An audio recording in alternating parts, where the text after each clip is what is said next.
नमस्कार, बहुत स्वागत है आपका। शिव पुराण के अनुसार भगवान शिव श्रावण के महीने में पृथ्वी लोक पर आते हैं और श्रावण मास के अधिष्ठाता भी शिव हैं। इस माह में भगवान शिव की सामान्य पूजा करने पर भी आपको अक्षय पुण्य की प्राप्ति होती है। वैसे तो भगवान का आशीर्वाद पाने के लिए भक्त बेलपत्र जरूर अर्पित करते हैं, लेकिन अगर आप एक दीपक भी जला देते हैं तो आपकी समस्त मनोकामनाएं पूर्ण हो जाती है। शिव पुराण में कहा गया है कि सावन के महीने में भगवान शिव के सामने दीपक जलाने से सभी पाप नष्ट हो जाते हैं और जीवन में अंधकार खत्म हो जाता है। तो शिव पुराण में किस समय दीपक जलाने के बारे में बताया गया है किए जाते हैं, और भगवान शिव का सबसे प्रिय दिन सोमवार है। ऐसे में अगर आप सावन के महीने में, वैसे तो श्रावण का माह पूरा सोमवार के ही तरह है, लेकिन जब सोमवार की तिथि आ जाए तो और भी खास हो जाती है। तो आज आपने व्रत रखा होगा। वैसे तो यह प्रयोग किसी भी दिन करें। देखिए, हर एक वस्तु को अर्पित करने से हर एक अलग अलग तरह की मनोकामनाएं पूर्ण होती है, और भगवान शिव की अगर सच्चे मन से पूजा करें तो सारे कलह कलेश से मुक्ति मिल जाती है, मनोकामना पूर्ण होती है, क्योंकि शिव जी हमेशा ही अपने भक्तों पर कृपा बरसाते रहते हैं। इसीलिए भगवान शिव को प्रसन्न करने के लिए सोमवार के दिन उनकी विशेष आराधना होती है। देखिए, जब भी आप शिव जी की पूजा करें तो सिर्फ शिव जी की पूजा ना करें, वरन आपको पूरे परिवार की पूजा करना चाहिए। भगवान शिव, माँ पार्वती, गणेश जी, कार्तिकेय जी महाराज, नंदी जी। तो चलिए जानते हैं कैसे आप शिव को मनाएं, कौन सी वस्तु अर्पित करके क्या फल प्राप्त करें। शिव जी को प्रसन्न करने का, खुश करने का बहुत सरल सा उपाय। देखिए, सबसे पहली बात, 108 की संख्या में कोई भी वस्तु आप शिव जी पर अर्पित करते हैं नमः शिवाय बोलते हुए, तो आपके जीवन की सारी परेशानियां ही दूर हो जाती है। जैसे कि चावल के दाने हैं, आप वही पूरे, आपके घर में चावल तो है ना, तो पूरे सावन में आप किसी भी दिन, या आप चाहें तो लगातार भी कर सकते हैं, जितने दिन आपके लिए संभव हो, 108 दाने चावल टूटे फूटे हुए ना हो बिनकर रख लें, और नमः शिवाय कहते हुए एक एक दाना उठाइए और शिवलिंग पर अर्पित करें। अर्पित करने के लिए आपकी जो पहली उंगली है, जिसको इंडेक्स फिंगर कहते हैं, तर्जनी उंगली, उसका उपयोग नहीं करना है, और छोटी उंगली का भी नहीं। अनामिका उंगली, मध्यमा उंगली और अंगूठा, इन तीनों की सहायता से अर्पित कीजिएगा। हर एक वस्तु को अर्पित करने के समय नमः शिवाय। तो चावल शिव जी को वैसे आप पूरे सावन में अर्पित करें, एक भी दाना अर्पित कर देना तो शिव जी आपके जीवन में इतना बड़ा बदलाव लाएंगे कि आप सोच भी नहीं सकते। घर में किसी भी तरह की परेशानी है तो आप शिव जी को, जो सरसों होता है ना, सरसों का पुष्प, 108 सरसों का पुष्प लाकर भी शिव जी को अर्पित कर सकते हैं, बस बिल्कुल वही तरीके से। तो वैसे तो बेलपत्र भी अर्पित कर सकते हैं, लेकिन आज हम कुछ खास बताएंगे। देखिए, जब भी आप शिव जी की पूजा करेंगे तो नंदी जी को कान में अपनी मनोकामना जरूर कहिएगा, नहीं तो भला आपकी मनोकामना शिव जी तक कौन पहुंचाएगा।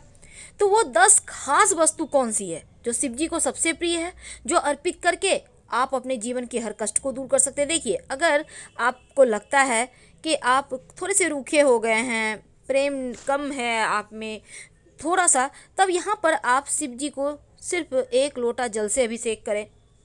लेकिन अगर पितृदोष हो जीवन में, तब आप जल में कुसा घास डालकर अर्पित करें। अगर आप चाहते हैं कि आपका तेज बढ़े, जीवन में शुक्र मजबूत हो जाए, सुख समृद्धि संपत्ति आए, आपका वैवाहिक जीवन अच्छा रहे, तब आप केसर की पंखुड़ी, आप चाहें तो जल में भी 1-2 पंखुड़ी डालकर शिवलिंग पर अर्पित कर सकते हैं। ऐसा करने से जीवन में खुशियां आती है, आपका शुक्र बेहतर होता है, पारिवारिक जीवन उत्तम होता है। तो ये महा उपाय है। आप जैसे भी पूजा करें, लेकिन एक बार इस तरीके से उपाय कर लेंगे तो जीवन के कष्ट दूर हो जाएंगे।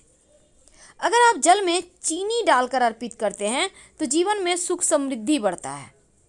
ऐसा करने से आपके जीवन की जो गरीबी है, जो परेशानी है, जो दरिद्रता है, जो दुख है, जो तकलीफ है, वो चली जाती है और घर में सिर्फ खुशियां आती है। तो शक्कर आप ऐसे भी चढ़ा सकते हैं, नहीं तो जल में डालकर आप, गुड़ है, शक्कर है, गन्ने का रस है, सब शक्कर में ही आता है, मीठी चीज़ है ना, आप उसको डालकर चढ़ा दें। इत्र, इत्र यानी परफ्यूम नहीं, इत्र छोटी छोटी शीशियाँ में आती है जो ओरिजिनल होता है। तो आप गुलाब या चंदन, दोनों में से कोई भी ले ले और लेकर अपनी अनामिका उंगली, जिसको रिंग फिंगर कहते हैं, उसमें लगाकर शिवलिंग पर लगा दें। और वही जो आपकी उंगली पर लगा रह गया अपने कंठ में कलाई में लगा ले। अगर आप इत्र शिवलिंग पर अर्पित करते हैं तो आपके जो विचार हैं पवित्र होते हैं, आप गलत कार्य नहीं करते और भूल कर भी आपसे कोई गलती नहीं होती। हमेशा शिव जी आपको राह दिखाते हैं। दूध से तो हर कोई शिव जी को अभिषेक करता है, लेकिन क्या आपको पता है दूध से अभिषेक करने से क्या होता है? आपका स्वास्थ्य अच्छा होता है, और सबसे बड़ा धन तो स्वास्थ्य ही है। अब देखिए, आपका कभी हाथ थोड़ा सा भी कट गया सब्जी काटते समय, आप चल रहे हैं, ठोकर लग गया पैर में, कितना दर्द होता है। लेकिन शिव जी को जब आप दूध अर्पित करते हैं ना, तो वो सभी छोटी मोटी परेशानी, क्या बड़ी से बड़ी परेशानी भी आपको परेशान नहीं करती और आप स्वस्थ रहते हैं।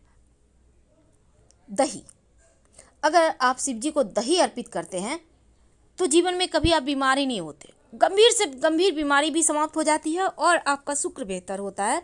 आपको जीवन में भौतिक सुख साधन बढ़ते हैं।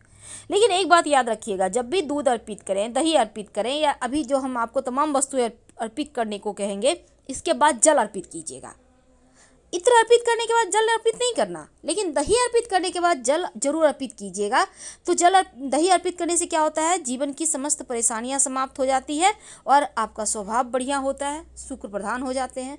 इसके बाद जल अर्पित करना है। अब घी भगवान शिव को अर्पित करें तो संतान का सुख मिलता है, शक्ति बढ़ती है, वंश बढ़ता है। और घी अर्पित करने के बाद जल जरूर अर्पित करें और उनसे प्रार्थना करें। आपको संतान है तो संतान तरक्की करेगी, संतान नहीं है तो संतान की प्राप्ति होगी। और नमः शिवाय का अनवरत जप कीजिएगा। अब जरूरी नहीं है कि आप 1 किलो घी अर्पित कर दें, थोड़ा सा अर्पित करें और फिर जल अर्पित करें। बर्बाद नहीं करना है आपको। अगर डालना ही है 1 किलो तो थोड़ा सा अर्पित करके बाकी का डब्बा मंदिर में ही छोड़ दें, वहाँ पर दीपक जलेगा शाम में। चंदन, शिव जी को चंदन अर्पित करते हैं ना, तो आपका व्यक्तित्व तो बढ़िया होता है, समाज में मान सम्मान यश बढ़ता है, आपका मस्तक ठंडा रहता है। जैसे शिव जी चंदन लगा के ठंडे, उनका पीड़ाएं कम होती है विष की ना, उसी तरह आपका भी अंदर में जो पीड़ाएं हैं, जो परेशानियां हैं, जो समस्याएं हैं, वो कम हो जाती है। तो चंदन शिव जी को लगाइए, वो ये सजाने में के काम में आता है। इसके बाद जल अर्पित नहीं करना है। शहद, जब आप भोले बाबा को शहद अर्पित करते हैं तो एक तो आपका शत्रु विरोधी शांत हो जाता है, दूसरा आपकी वाणी में मिठास बढ़ता है। और शहद जब अर्पित कीजिएगा तो इसके बाद थोड़ा सा अर्पित करना है, 1 चम्मच। अर्पित करने के बाद आप जल जरूर अर्पित करें। शहद बहुत ज़्यादा गाढ़ा होता है, लठलठापन होता है, चिटचिटापन, तो इसको आप अर्पित करके नहीं छोड़ सकते। इसलिए इसके बाद शिवलिंग पर जल अर्पित करें, मलमल के अच्छे से धोइएगा ताकि शिव जी फिर से फ्रेश हो जाएं और फिर उनको सजाइएगा। तो शहद चढ़ाने से शत्रु शांत हो जाते हैं और आपकी वाणी में भी मीठापन आता है। भंगरैया, भांग जिसको कहते हैं, भांग अलग होता है, भंगरैया अलग। भंगरैया अर्पित करने से जीवन में खुशियाँ आती है, शनिदेव प्रसन्न होते हैं। और भांग अगर अर्पित कर दें तो आपकी कमियां दूर होती है, बुराइयां दूर होती है और शिव जी भी प्रसन्न होते हैं। और शाम के समय शिव जी के मंदिर में, जो भी मंदिर है पास में, जाकर एक दिया जरूर जला दीजिएगा। दीपक घी का होगा, तेल का भी जला सकते हैं। उसमें 2 लौंग डाल दीजिएगा आप अपनी मनोकामना कहते हुए, और दीपक के नीचे कोई पत्ता या दोना जरूर रख दें या फूलों की पंखुड़ी रख दें। डायरेक्ट जमीन पर दीपक मत रखिएगा, वरना आपको पूजा का फल नहीं मिलेगा। तो शिव पुराण के अनुसार श्रावण माह में हर रोज रात के समय भगवान शिव के सामने दीपक जलाना चाहिए। दीपक को हमेशा आप 8 या 12 मुखी ही जलाएं। अगर आप 8 या 12 मुखी दीपक नहीं जला सकते हैं तो कोई बात नहीं, आप एक मिट्टी का दिया ले लें या फिर आटे का भी दिया आप बना सकते हैं, गेहूं के आटे का। इसमें आप घी डालें।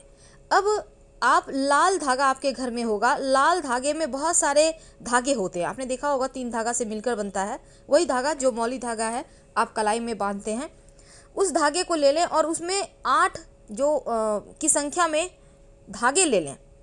ये 8 हो गया, या आप 12 की संख्या में धागा ले लें तो 12 हो गया।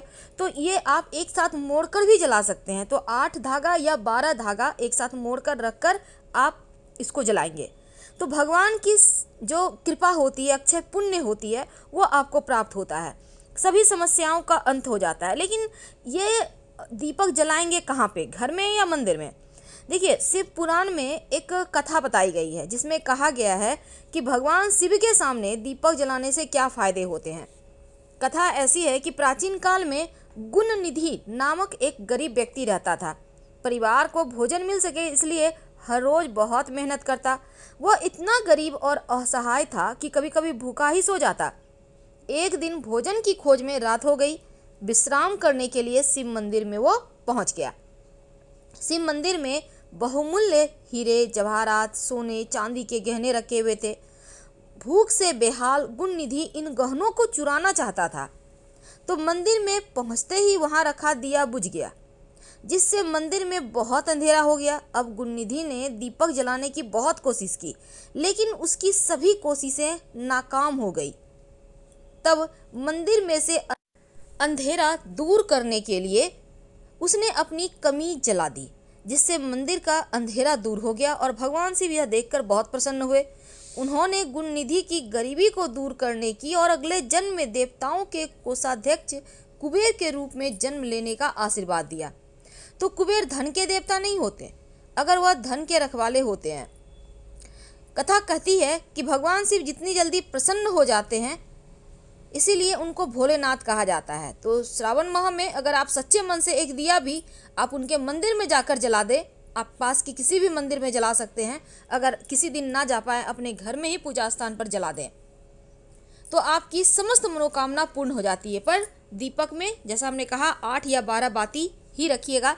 इसलिए हमने कहा अगर आप लाल धागे की बाती नहीं बना पा रहे, तब रुई की पतली पतली 8 या 12 बाती बनाकर एक साथ मिला लें उसको और फिर जला दें। हम आपसे विदा लेते हैं। जानकारी अच्छी लगे तब लाइक करें, सब्सक्राइब करें और अपनों से शेयर करें। कमेंट में हर हर महादेव जरूर लिखें। धन्यवाद।